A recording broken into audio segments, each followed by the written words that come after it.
Okay, good afternoon and welcome to the Positive Choices webinar series. My name is Ellie Fitzgeraldson and I work at the Matilda Centre for Research in Mental Health and Substance Use at the University of Sydney on the Positive Choices project. Welcome and thank you to our audience for joining today. We're all coming together from different parts of the country today, so I'd like to begin by acknowledging the traditional custodians of country throughout Australia and their connection to land, water and community. I'm currently on the lands of the Awabakal people in Newcastle, and I pay my respects to elders past and present. I further acknowledge the traditional owners of the land in which you are meeting us today and pay respects to their elders past and present.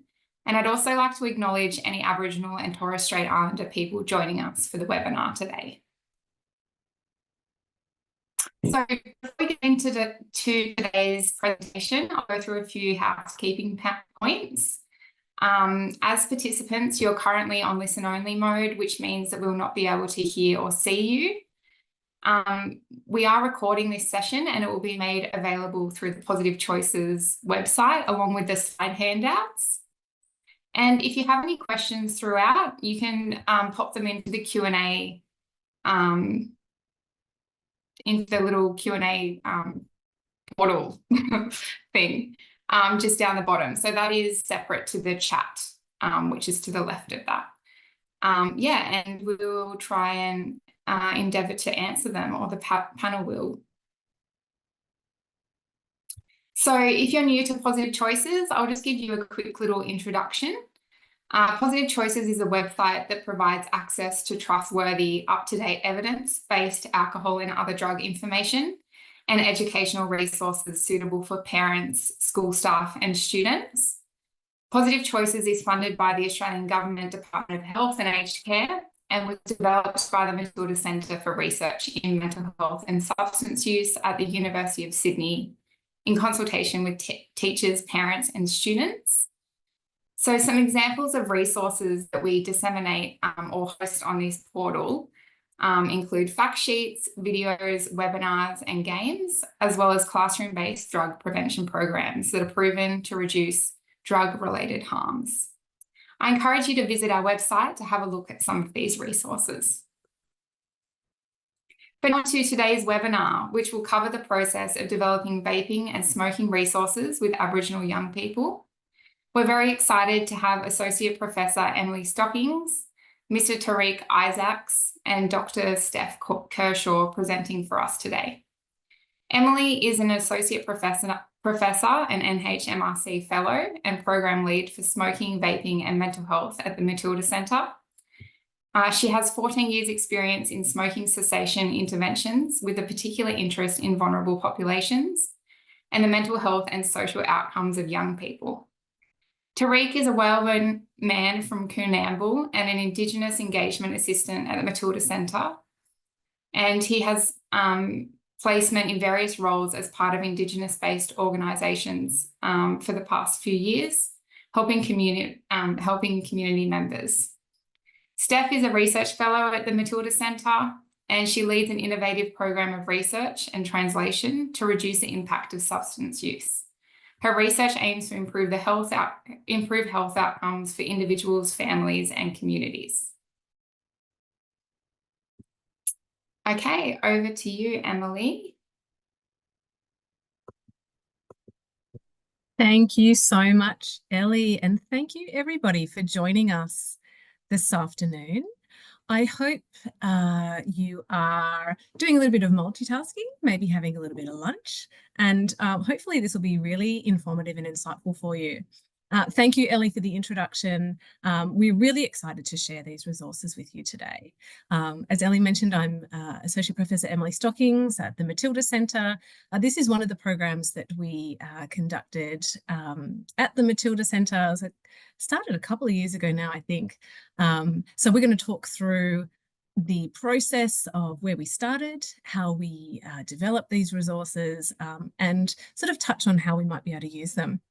I've popped in here a little quote that came up from our focus groups with young people, which really highlights the core of this project, which is engaging with young people, helping them to help themselves, and really being guided by the youth voices and the partnerships in community. We've done an intro to the research team. Steph and Tariq, when they pop on, will also briefly introduce themselves. I'm going to jump in firstly by looking at the trends in smoking and vaping, and also the related harms. Steph and Tariq will then jump on and start talking about how the project was set up and the running of the project, including our Aboriginal reference group, the focus groups we conducted, and the evaluation and feedback process for developing the animations. I'll jump back in and talk about a little bit about vaping update, so what else is happening in this field, and how the resources can be used in a practical sense.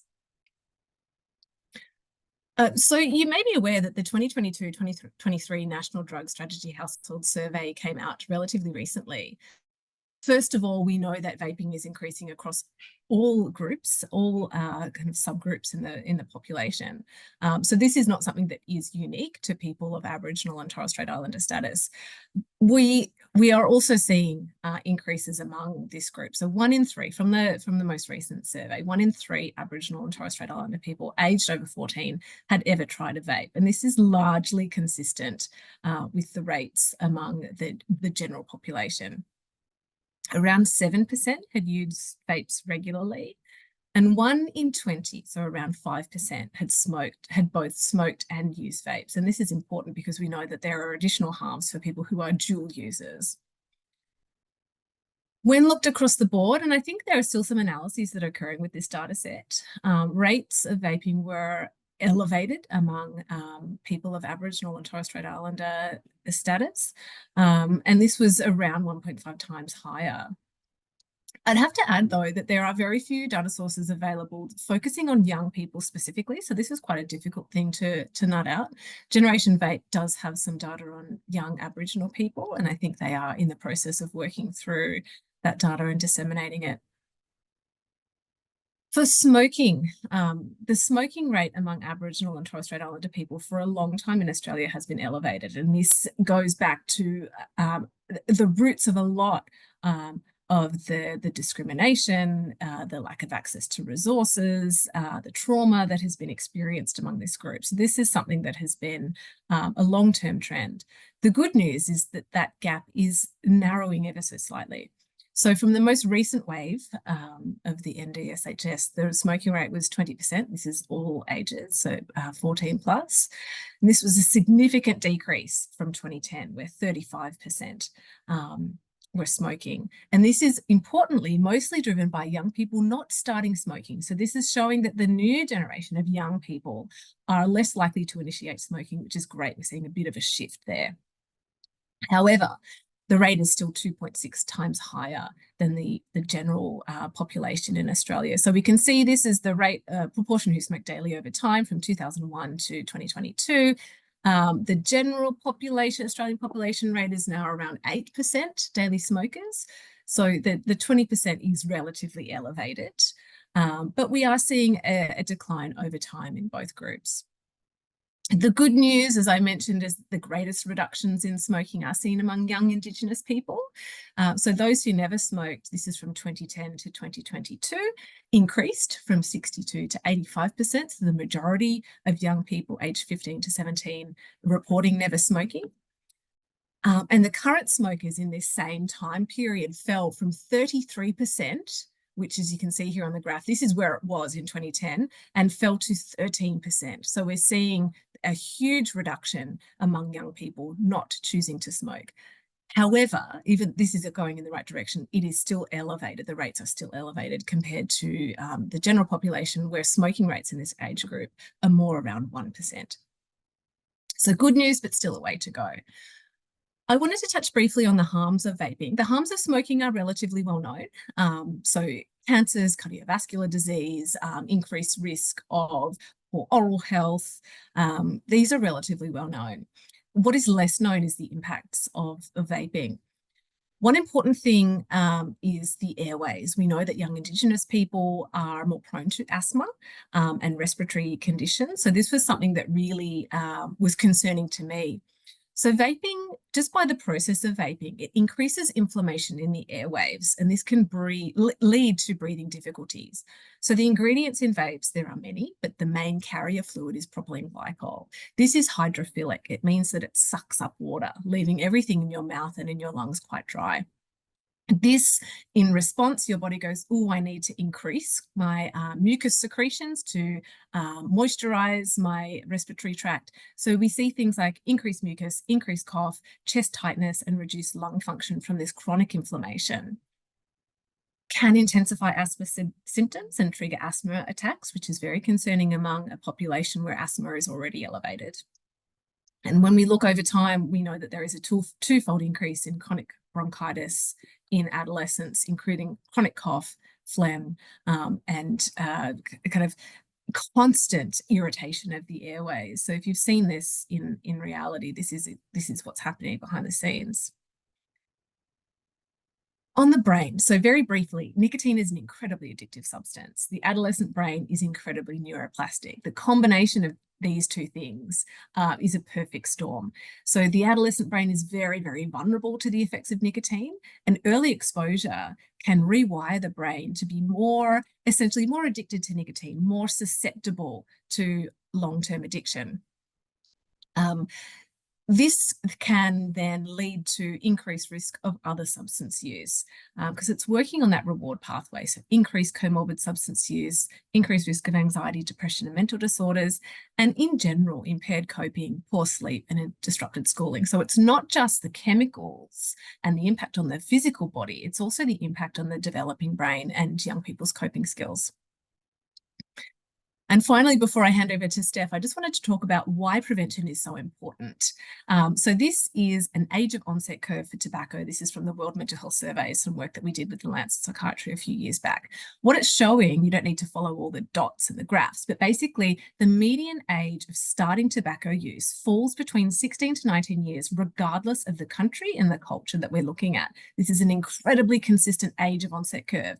So between these ages of 16 to 19, so in between here, you can see that rates are going from, less than 10% using, close to 90% having ever used. So what we need to be doing is intervening before onset occurs. So we call this primary prevention. So this is what we were aiming to do in this project. I'll hand over to you, Steph. Great, thanks, Emily. So it's my pleasure to introduce you to the project and how we went about it. And I'll be sharing this part of the presentation with Tariq. So it all started in 2022 when New South Wales Health reached out to the Matilda Centre to ask if we'd be happy to engage and work with Aboriginal young people to co-design and develop 2 animations, as well as 2 accompanying fact sheets, and both of them, one to be focused on vaping and one to be focused on smoking. So these resources were developed with and specifically for Aboriginal young people living in New South Wales. But I just want to highlight the messages are relevant for Aboriginal and Torres Strait Islander young people across Australia. And the real key success to this project was having Aboriginal young people as members of the research team. So to ensure that the researchers' resources were relevant and culturally appropriate, we used an iterative co-design process. And this meant that we had an Aboriginal engagement assistant attached to the project, as well as many other Aboriginal young people's voices throughout the project. And how we were able to achieve some of this is through the Matilda Centre Youth Advisory Board, which is a dedicated group of 9 young people aged between 16 to 24. And we regularly engage with them in our research projects. And so we were very lucky that 2 Aboriginal young people from that YAB joined the project start to finish. And we were also very lucky to be able to support an Aurora Foundation intern throughout the project. And so there was a lot of back and forth.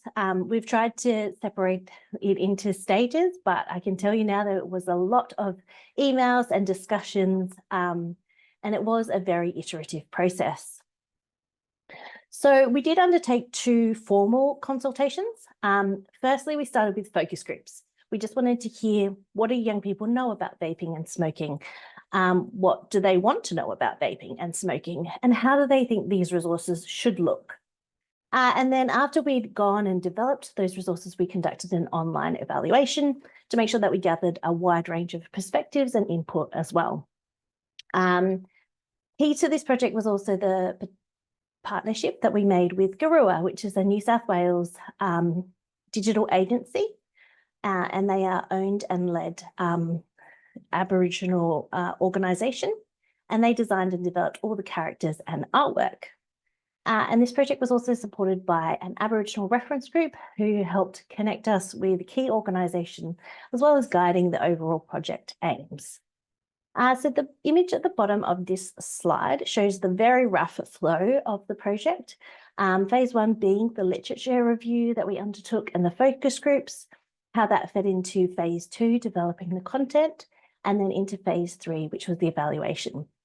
But there was a lot of overlap between these phases.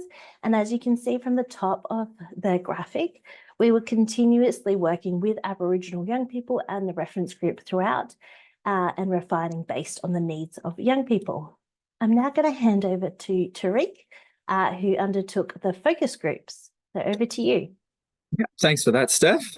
So one of the first things that we did was we held 2 focus groups in early 2023. One was in person at an Aboriginal organisation, and the other was online.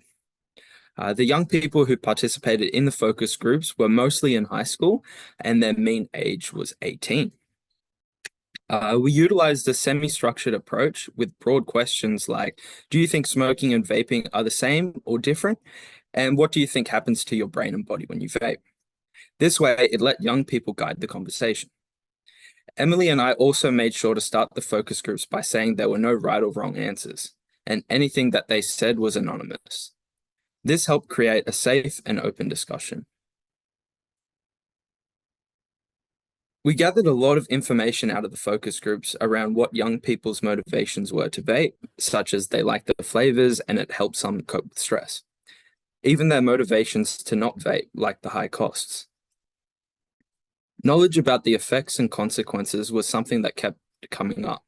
Smoking was seen as much worse than vaping, with one of the participants even saying that it was basically like killing yourself. But there was limited knowledge about the health consequences for vaping. Some young people knew about the negative health consequences impacting breathing or heart problems, where others said they didn't really think there was any consequences.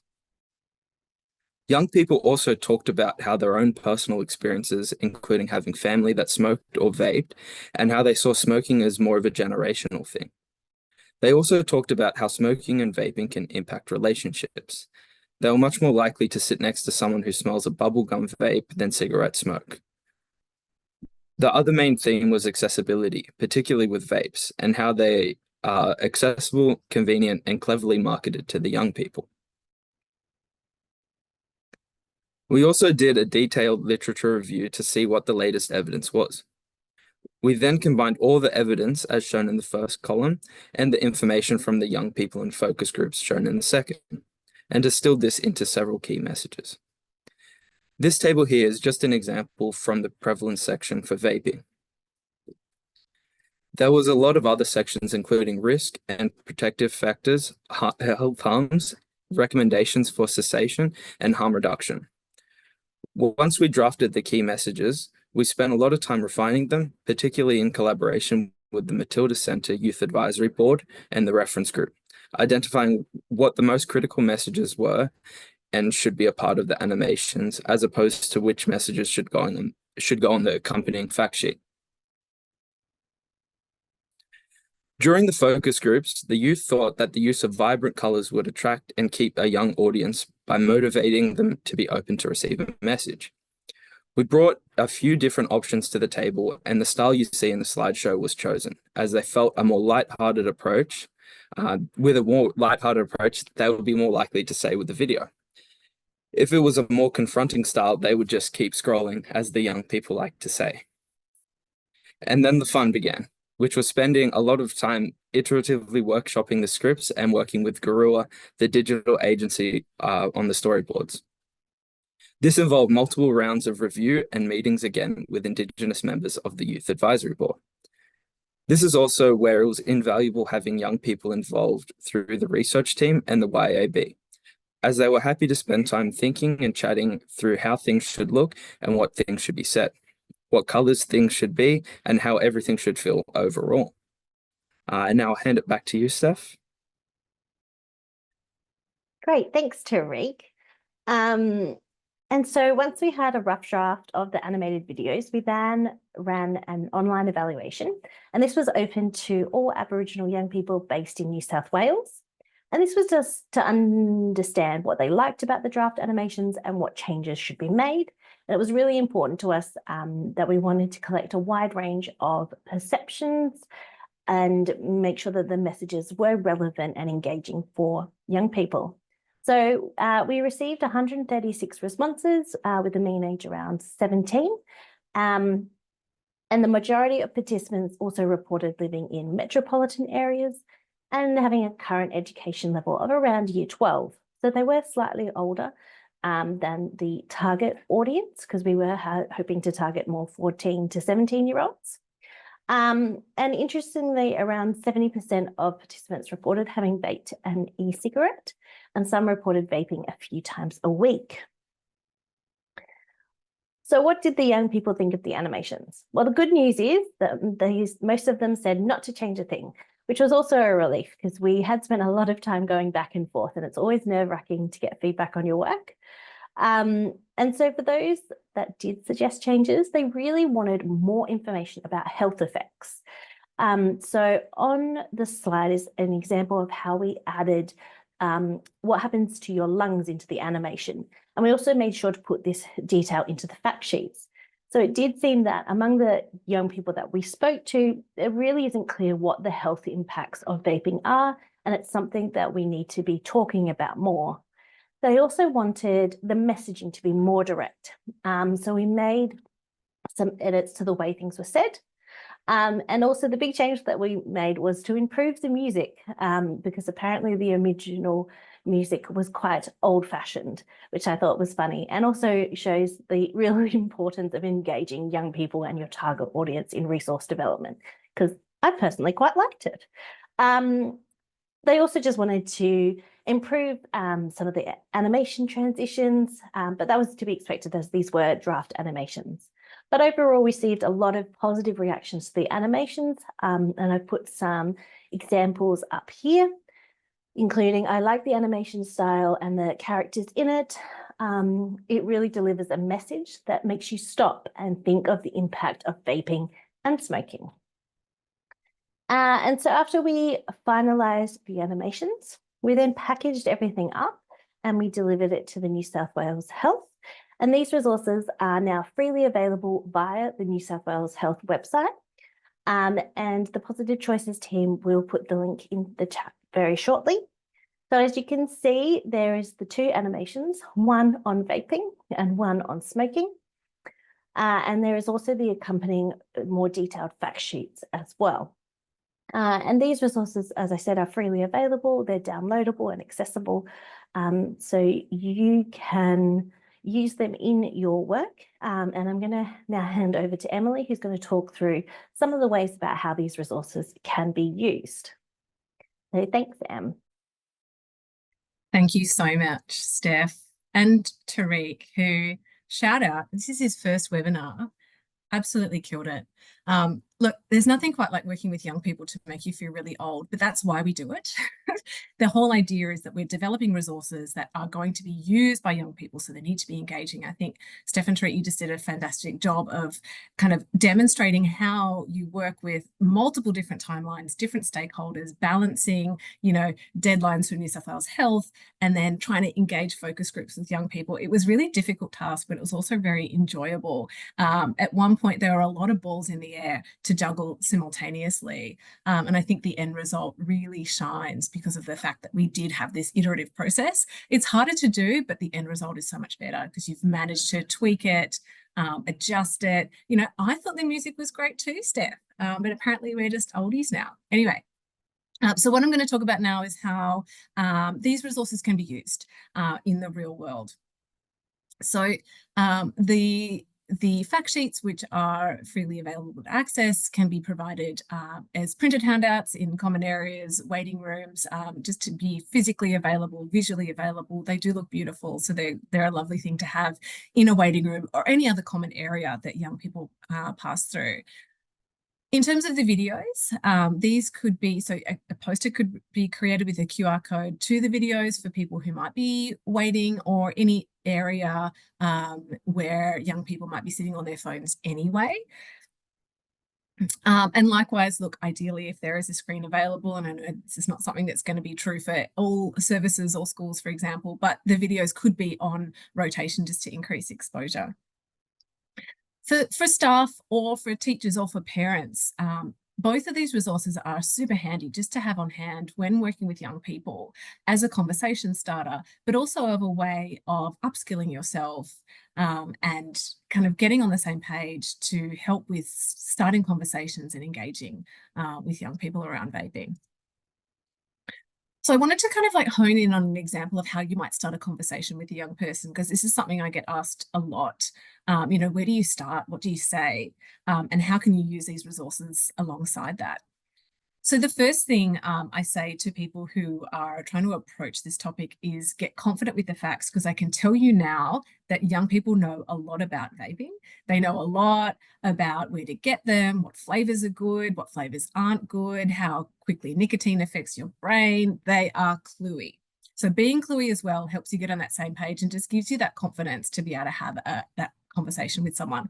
So these fact sheets are a really great way to just get like the top line main points that you need to be able to go in and go, yeah, okay, I think I can speak about this now. The second is finding the moment. So the whole project has been so peer-led. You know, we don't want to go in and step on young people's toes. The whole idea is that we enter their world and we meet them where we're at. So if you see someone vaping or you hear about it in the news or social media, or if someone is caught vaping, or if they are struggling to quit or struggling with it, let them lead you into that conversation and you follow them there. So finding the right moment.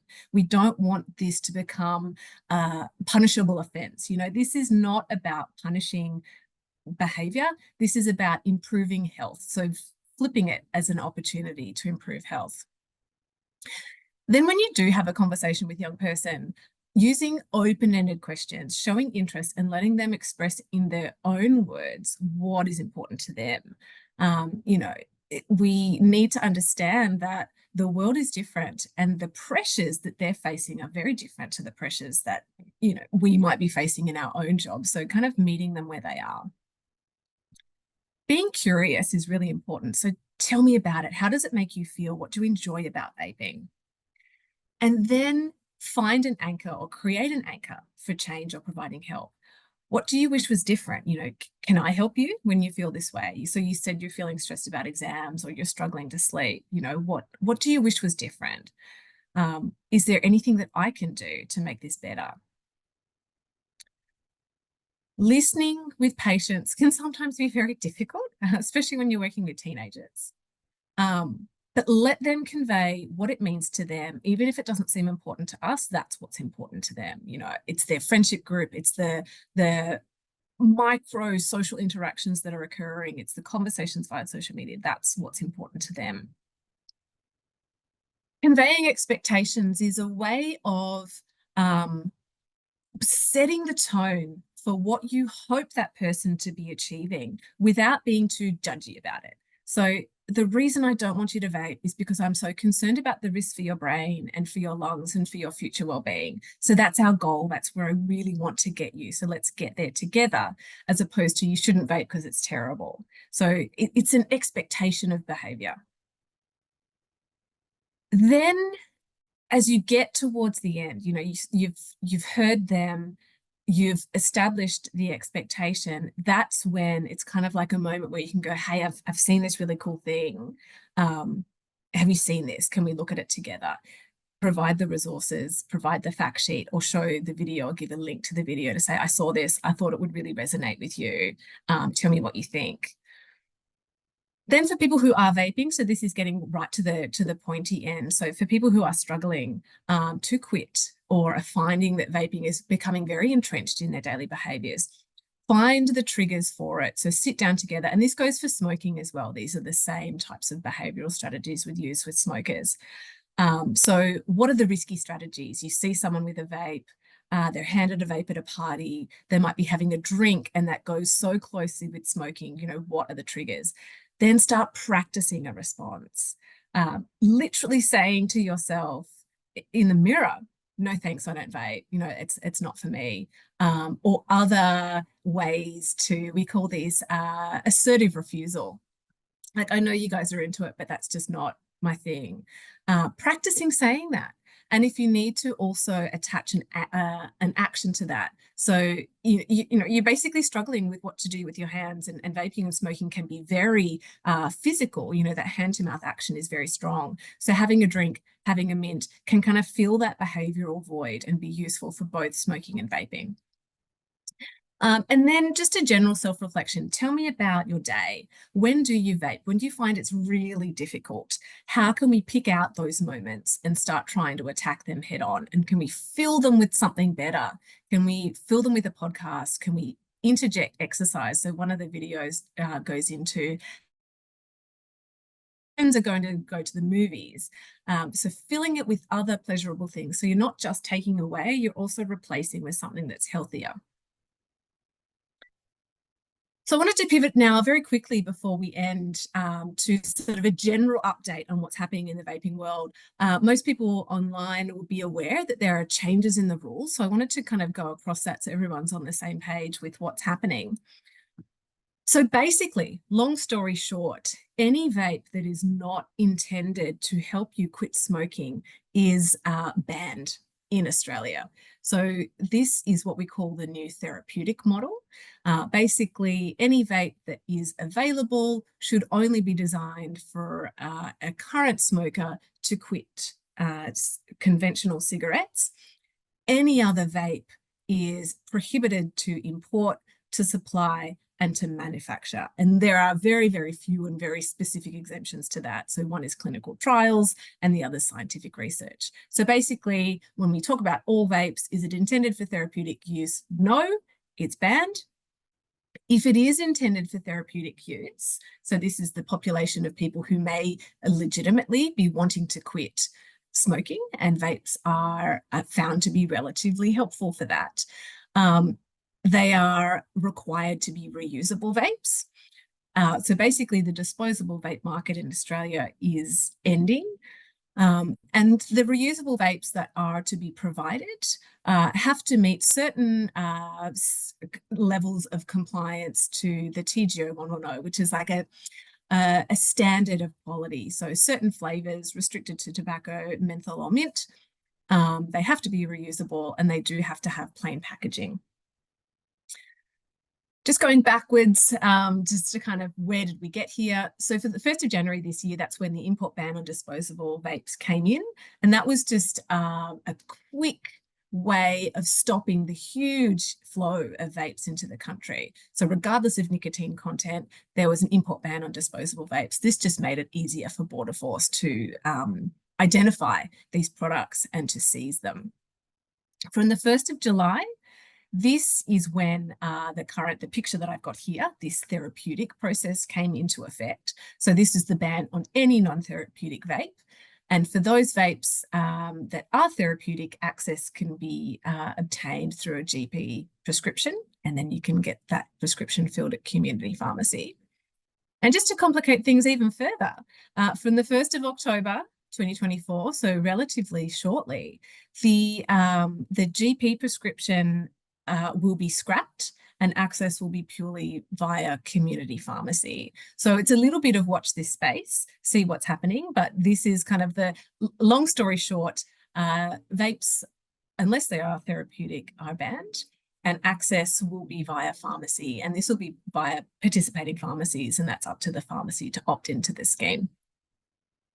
So that begs the question, can young people still access vapes? Is this the end of the vaping epidemic in Australia?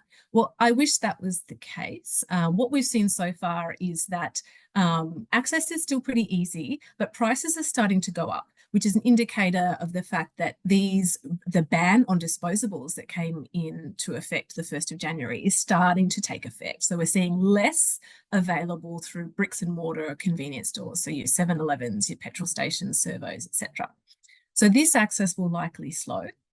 We're probably going to see more of a shift onto online marketplaces. So if you go onto Facebook Marketplace and you type in fruit, you'll find a number of listings that appear to be very healthy fruit salad, but actually these are ads for disposable vapes that can be accessed online and purchased. So we're probably going to see more of a shift online.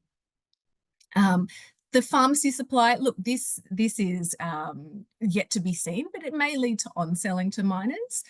The whole idea is that these pharmacy provided products are much less desirable. So the packaging isn't colourful, the flavours are not desirable flavours. So we don't think this is going to happen, but it still could. There is still an avenue that this could be, you know, someone aged 18 plus could go into a pharmacy, obtain a vape and then sell that on to a minor. The same with any other drug.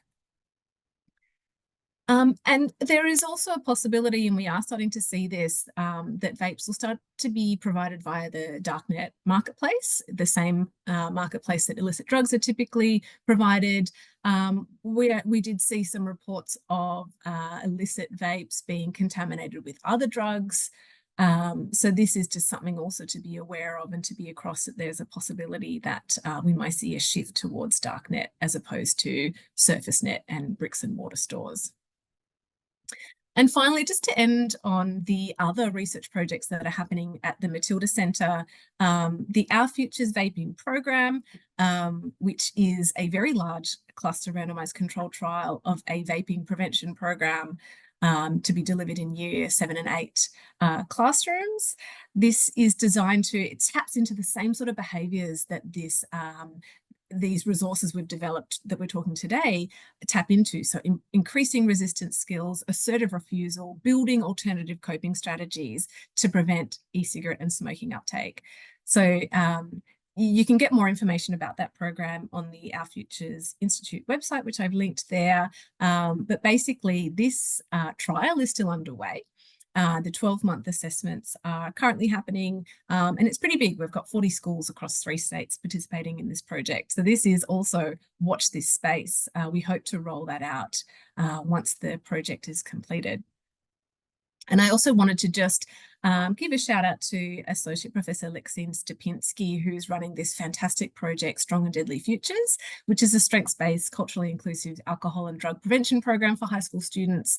I know Lexine is incorporating some vaping and smoking projects, modules within this project. So and it is designed in partnership with an Indigenous creative agency at Joe's and Aboriginal and non-Aboriginal students and staff at 4 schools.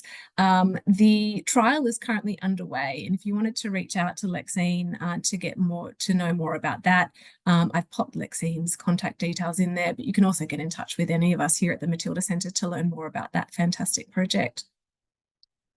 So I just wanted to end with a massive thank you to all of the people who are part of this project. So the young people who formed our focus groups, the Aboriginal reference group.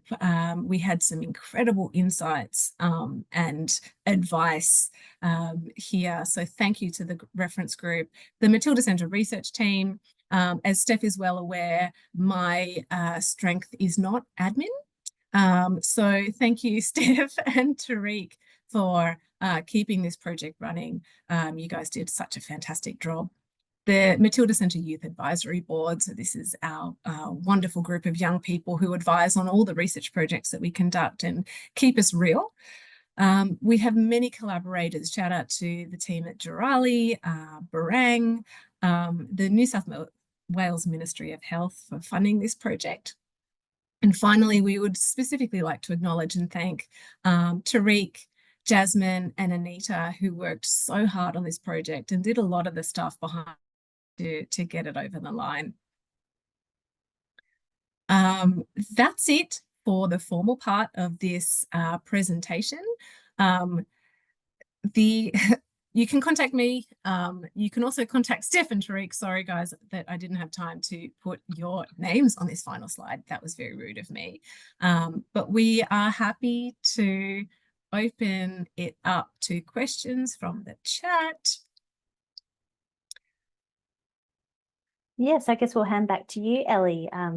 Yes, thank you, Emily. Sorry, trying to work out my lots of different screens I have open at once.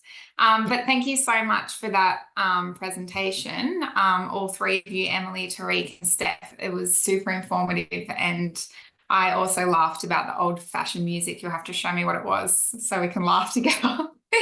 But and also, yeah, so interesting hearing about that co-design process, and that it was done so thoroughly from the very beginning through to the end, which is really exciting and cool.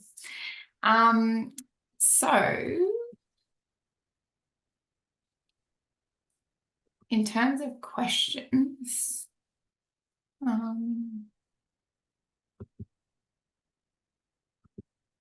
sorry, we have a couple that have come through. Firstly, Kate is asking, is there any capacity to have the posters written in language? For some of our remote communities in SA, English isn't their first language. What a great question. Yeah, I'm happy to take that one. And yes, absolutely a great question, Kate. Ideally, it would be amazing if we could translate the animations and the fact sheets into language. Unfortunately, we weren't able to with the current project budget. And also, as the resources were focused for New South Wales young people, we would have prioritised languages within New South Wales. But, you know, I know that this is something Tariq's very passionate about. Do you have anything else that you wanted to add to? Yeah, you pretty much covered it, Steph. It would have been great, but obviously, you know, we are based in New South Wales, and that would have obviously been the focus. But it would be great to get some more funding, and potentially, never say never. That's true. And I do know that Positive Choices does have some drug and alcohol resources in language. I don't know the languages off the top of my head, but I know that there are some out there. Yes. Always welcome to visit the website and have a look as well. So the next question is from Sarah. Do young people use fact sheets, or are they more for parents / teachers to understand how to chat to young people about vaping? Maybe we can answer this one together. Yeah. So we, and you know, and Tariq, jump in at any time. I think we developed the fact sheets primarily for young people as an audience, because we were limited with how much information we could put in the actual animations. Tariq will tell you about the very many quotes that we went through on the focus groups and all those themes. So we wanted to make sure that any other information that came out of those focus groups, young people still were able to access what the evidence base was. But yeah, I guess parents and teachers could also use that information. Emily, Tariq? Yeah, no, that's right. Yeah, so primarily they were designed for the young person, so that it's speaking to young people. But the content that's in there is largely what we would also include on parent-specific fact sheets.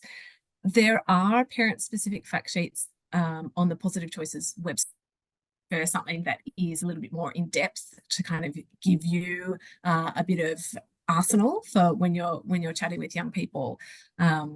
Hopefully that is helpful. I'm not sure if you wanted to add anything to that, Tariq, but basically we didn't want to lose any of the information that we had to cut out of the animations. So that's been sort of absorbed into the fact sheets.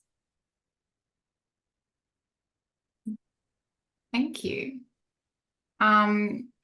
This is an interesting one. This is probably for you, Emily, do therapeutic vapes still have the same health concerns, or are they less harmful? Look, that is such a good question. How long is a piece of string? Therapeutic vapes they do still have some of the health concerns. What is different is that the people who are using them are ideally smokers. So going from combustible cigarettes to a therapeutic vape, we know is going to be significantly less harmful because of the fact that cigarettes basically like having a campfire in your lungs. So not only are you getting all of the nicotine and other chemicals that are part of the actual cigarette, but all of the byproducts of combustion, such as carbon monoxide, are entering into your lungs. So taking that away and going to a therapeutic vape means that you automatically are getting a less harmful substance. So a therapeutic vape compared to a vape off the street is that they are manufactured using controlled processes. So you're less likely to get things like contaminants, leaching of the heavy metals into the liquid. We also have restrictions. So some flavorings are associated with significant health risks, caramel. So some of these additional harms that can be avoided are going to be avoided. But at the end of the day, the carrier liquid that is in a therapeutic vape is going to be the same. It will be propylene glycol, it will be glycerin, and these effects will be the same as per a disposable vape. So are they the same level of harm? Probably less harmful, but definitely less harmful than combustible cigarettes. I hope that answers the question. They just by their nature do have to carry some level of harm just because of the fact that you're inhaling it, and that's how the nicotine enters the system. Ideally, if someone is wanting to quit smoking, we would direct them first line to nicotine replacement therapies that are available just, everywhere pretty much, because the delivery of nicotine is transdermal. So it's going through the skin as opposed to the lungs. That would be the preference. But if that's not helping them, and if they're going to go back to smoking, they're much better off using a therapeutic vape. Yeah, thank you. Thanks for all that context. It really reinforces how important context is with drug use. That's it, yes. Yeah. Are you planning to publish your literature review? Oh, good question. Steph Kershaw has put a calendar notification in our diaries to, yes, write this up. That is going to happen. It will be a publication of the whole process. So the literature review will be part of that. So it won't be a standalone literature review. Anything you wanted to add on that, Steph? We just got to sit down and do it, right? Yeah, we're just going to sit down and do it. But yeah, it does make me think about reflecting on the whole process from start to finish. We were obviously on a very tight deadline because that was set by New South Wales Health. So it probably wasn't as iterative a process as we would have liked it. We tried to do the best that we could. So, Tariq, I was kind of thinking, other than having more time to do things in depth and capture more perspectives, is there anything else that you reckon we would do differently if we were to do it again today? Yeah, potentially making even more animations. I was really happy with, the turnout. With the time restraints that you mentioned a bit before, like obviously it wasn't as iterative because we didn't get to go back and forth as much as we'd like, especially with the youth. But yeah, I think timing was the most important aspect. Yeah, for sure. And we were very lucky that New South Wales Ministry did actually fund quite a bit of our budget for reimbursing services as well as the young people, because we wanted to make sure that was a priority, and recognizing that they were bringing their, expertise and knowledge, and thanking them for their time, even though they criticized my music choices, but that's okay. They're tough critics, Steph.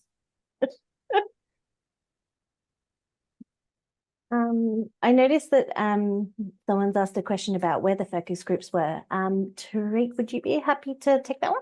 Yeah, so Emily and I actually struggled a little bit because obviously we're running on a tight schedule time-wise, and it was a bit harder to sort of get a bunch of youth in the same space at the same time during work hours, because obviously they're going to be at school and other commitments. So we did have one in Central Coast, and then the other one we had over Zoom.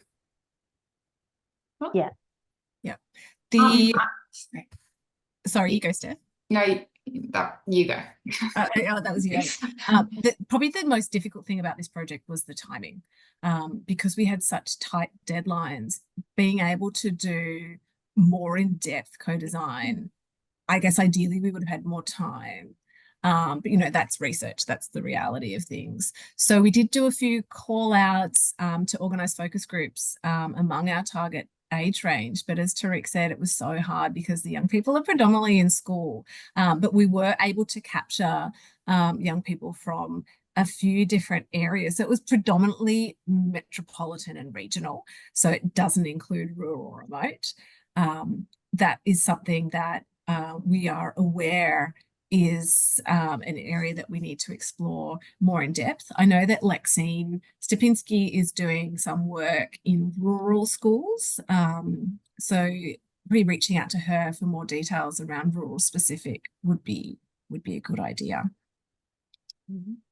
On that, around focusing in on different groups and seeing if their experiences differ, I'm just wondering if you're surprised by the responses around motivations to vape, and if they're different from, if they differed from other young people that you're aware of. I think that's a question for you, Emily. Tariq and I have really only worked in the Aboriginal community space and learned a lot about from the young people from their perceptions. So, but Emily. Yeah, I think what was striking was the fact that vaping was seen as so normalized that there wasn't such a stark difference between the Indigenous kids that we spoke to and other kids that we've spoken to, because it's become rather entrenched. But when we did start identifying differences was when we started talking about smoking, and young people saying, look, this is just a generational thing. My mum, my dad, my aunties, my cousins, everyone smoked, that is the norm. So that's where we really did identify differences. But I think it was very uplifting to hear that the young people that we spoke to identified as smoking as something that's what the old crew do. That's not us anymore. There was sort of a shift. But vaping was just sort of kind of the same, and it is so pervasive. And that is reflected in the national survey data that we have, that it's high among most young people, regardless of their background. Yeah. Wow, that's interesting. I'll just check if there's any new questions. There's a question about disposing of vapes that I'm happy to answer. That one. So disposing of vapes is such a good question. Lithium batteries, yes, shouldn't go in residential bins. There's kind of like a hierarchy of the best things to do. First of all, don't try to take them apart. That's what we tell young people. Don't try to take the battery out. You can end up burning yourself, doing all sorts of crazy things. The best bet, I think the gold standard, is that in the area that you live in, check your local council's waste management, and there'll typically be collection places similar to when you drop off batteries and e-waste. So that's the best. The second best is to put it into a standard residential bin, but keep it completely intact.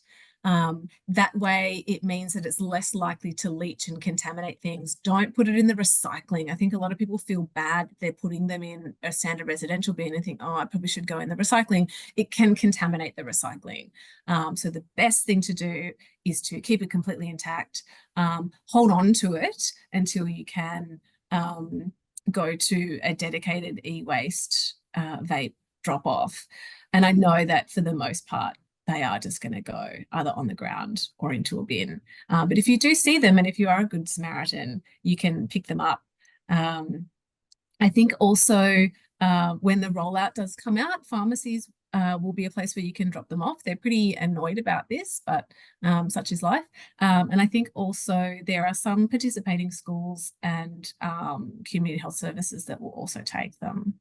So just do a little bit of investigating. Yeah, thank you for that.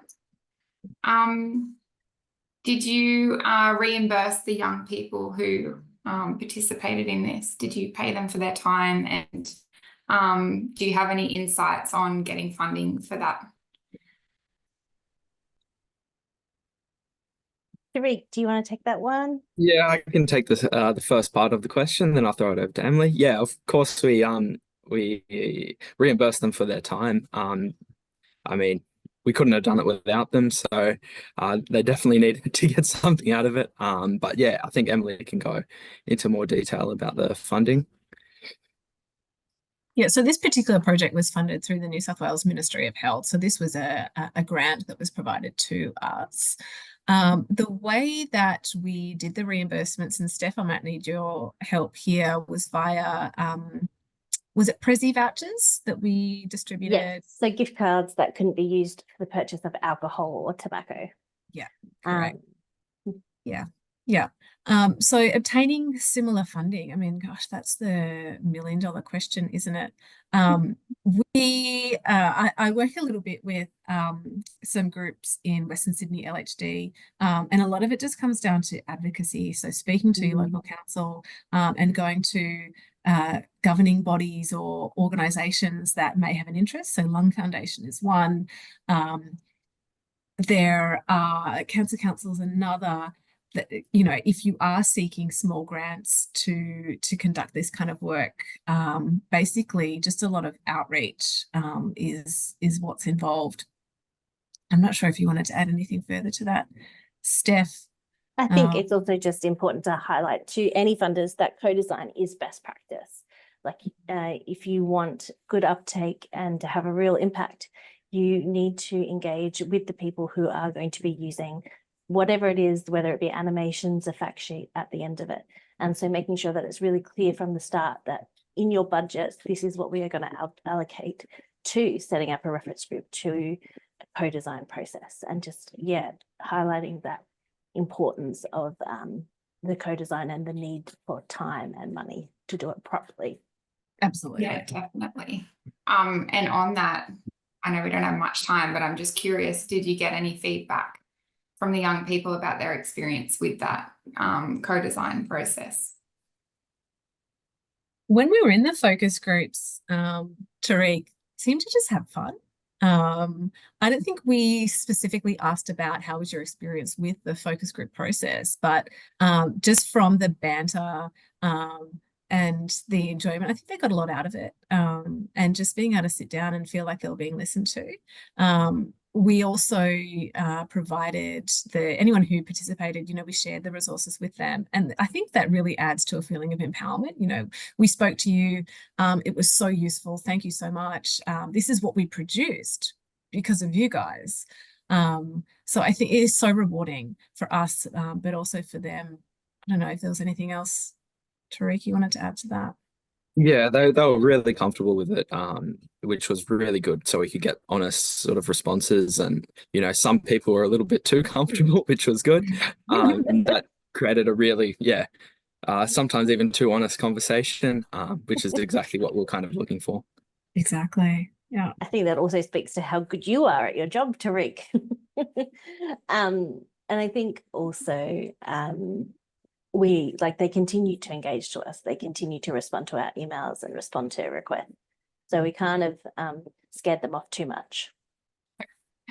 Yeah, I think it's really cool what you've done. And thank you so much to all of you sharing that process today and sharing with everyone how to access everything. And also, as we've mentioned earlier, people can go to the Positive Choices website to see the recorded presentation and the slides, which will also be available. And thank you so much to all of our attendees. If you have any additional questions, please reach out to us. So you can contact us if you have any questions. And thank you again for attending. Thanks for having us, Positive Choices. Thanks for having us, Positive Choices. And if you do have a moment with participants to fill out that post-webinar survey, that would be so helpful. Oh, yes, as well. Thank you. Thank you.